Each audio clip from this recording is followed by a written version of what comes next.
Well, the Trump administration is struggling to find new ways to get new people into the stock market. Of course, we are sitting at a point where the stock market is the most overextended that it's been in recent history.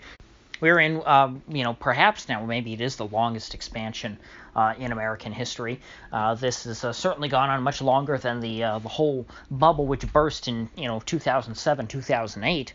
And the president, obviously, considering that he called this out as a bubble 4 years ago when he ran for president and said that Obama, had created fake prosperity in a great big bubble, probably realizes that he's in a very precarious position considering that the bubble is still not popped and we're in an election year. So I think that it is politically prudent, considering that the president has not taken my advice over the last 4 years and continued to call out the bubble and mentally prepared people for a recession, that he tries to make sure that this this whole charade keeps going on through the November election, that the this game of musical chairs doesn't come to an end. You better make sure that the music keeps playing, at least until he's secured his re-election victory. A recession in December wouldn't be so bad, because then at least you have 4 years to try and fix things and put Humpty Dumpty back together again. Now, whether or not it's really possible to have a decent recovery, that's a whole nother story that we'll get to when the recession actually arrives.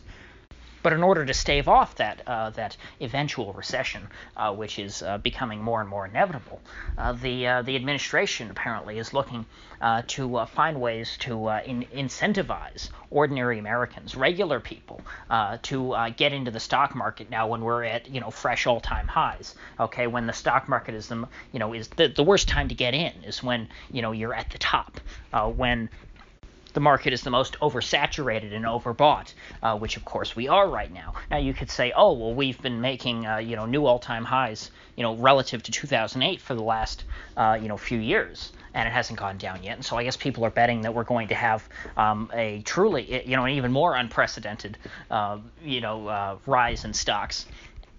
Maybe they expect there to be some kind of a 14-year expansion, or maybe even a 16-year expansion, which would go through the end of Trump's second term.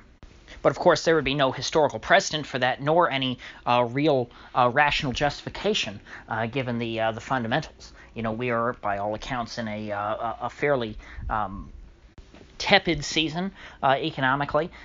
Growth is pretty darn low. It's been low since 2008, since the recovery. This was of course the weakest recovery in American history by all accounts. And despite all of the president's tough talk about this being the greatest economy in American history ever since he took over, growth rates are no higher than they have been.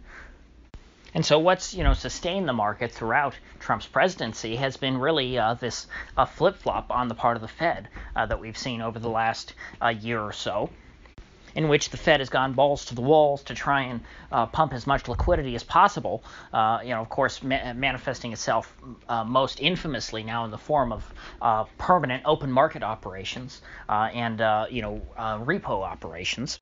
The Fed has managed to juice the market so high that the rally in the Nasdaq, in terms of point value, not percentage, since the beginning of the Fed's repo operations is the same size as the Y2K bubble, which of course is recognized as one of the greatest stock market bubbles in human history. But of course that is in terms of percentage. But just if you look at it on a graph, it's quite jarring to see essentially the same size jump of completely straight up vertically. It really reminds you a lot of 2000.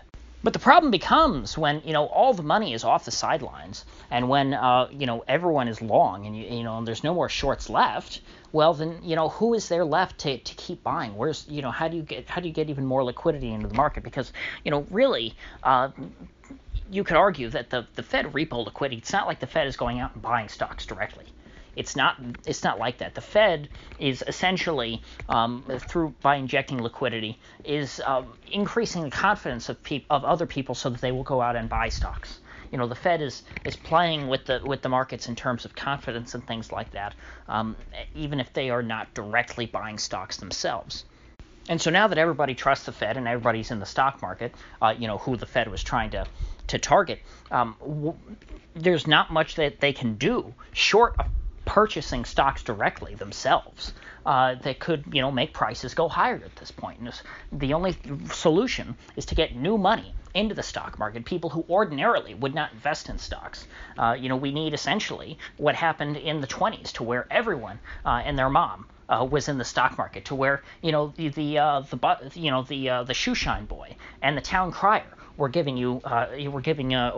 locals tips on hot stocks to buy. A mania so profound that it touches every member of society. That's what the Trump administration here seems to be trying to create. And so they're trying to expand upon, the tax instruments of the 401k and the Roth IRA to create more tax incentives for people to invest in the stock market that don't appear, based on, of course, these are all based on leaks, they don't appear to be time sensitive like the Roth IRA or a 401k. And it's not the exact mechanism of how they will incentivize. It isn't exactly, set out yet, but they're talking about taking, after-tax income, meaning money that you paid taxes on, and putting that into account to where, similar to an IRA, to where it can grow tax-free. And so, of course, by expanding such a program, you are incentivizing more people then to get into the stock market, people who otherwise wouldn't have. And even people who already are in the stock market will be incentivized probably to invest more. And so, if such legislation were to be passed and go into effect this year, which I don't really see how it could in time for, the next, in time for next year's taxes, because we're already into, fiscal year 2020, if the president was able to do that, then that would give the market a much-needed shot in the arm, which would get more and more money into this stock market for the final blow-off top, which, some people would say we're already in the blow-off top. But if the president finds another way to inject more liquidity into this market, or just, more cash, well, then, we could have an even bigger blow-off top. Now, of course, like I said, it's very unlikely that such a measure could be passed and implemented before the general election. But as we saw with the corporate tax cuts a few years ago when President Trump first got into office, just the specter of tax cuts made the markets go up straight up radically. Because, of course, all the effects of these measures, were essentially priced into the stock market before they were ever implemented. And so to the extent that there is money still on the sidelines that would not be directly impacted by this tax incentive, i.e. not from these mom and pop folks, it will likely be priced into the market, and that money will flood back in here before those new people are able to take advantage of this incentive to buy more stocks. And so simply, if the president is able to, get this before Congress and pass it, or even just talk about it a lot, even if he doesn't do anything with it, even if he runs on this as something that he'll pass if he gets reelected, it should have somewhat of a positive impact on stocks. I don't know if it'll be enough to keep the market afloat for the next few months, because, of course, the Wu flu epidemic is sure to have a significant effect on the global economy. In fact, the folks at Guggenheim Partners, which manage, of course, I believe billions and billions of dollars at their firm, are forecasting that based on the numbers that we have now, even if China is able to stabilize this epidemic and contain it, there's going to be probably a contraction in their GDP by about 6% in the first quarter. And that's considering that estimate assumes that China gets this all under control and contained, that's a pretty darn favorable estimate. That sounds like a best-case scenario. China contracts by 6%. And if China contracts by 6%, that's going to have an impact on the global economy. Not so much on the demand side, since China is not a big importer of American goods, but they are a major exporter of not only consumer goods. So I would probably lead to domestic inflation here in the U.S. because you have rising consumer prices, but also it would be a shock to the supply side in terms of parts and things that China manufactures, components for different manufactured goods. Of course, I already cited the example of Hyundai, which shut down pretty quickly their production in South Korea because they were unable to get sufficient parts coming from China. Wuhan, of course, is a major automotive industry hub in China. And so we'll see the effects of that mirrored throughout other parts of China as industry is essentially forced to shut down for the duration of the quarantine periods. Another thing that I heard Scott Menard from Guggenheim point out when he was on CNBC earlier was that the number of cases in the U.S., while not that bad right now, only at 15, is the same amount thereabouts that China was at in early January. So meaning that a month ago in China, they had about the same cases as the U.S. does now.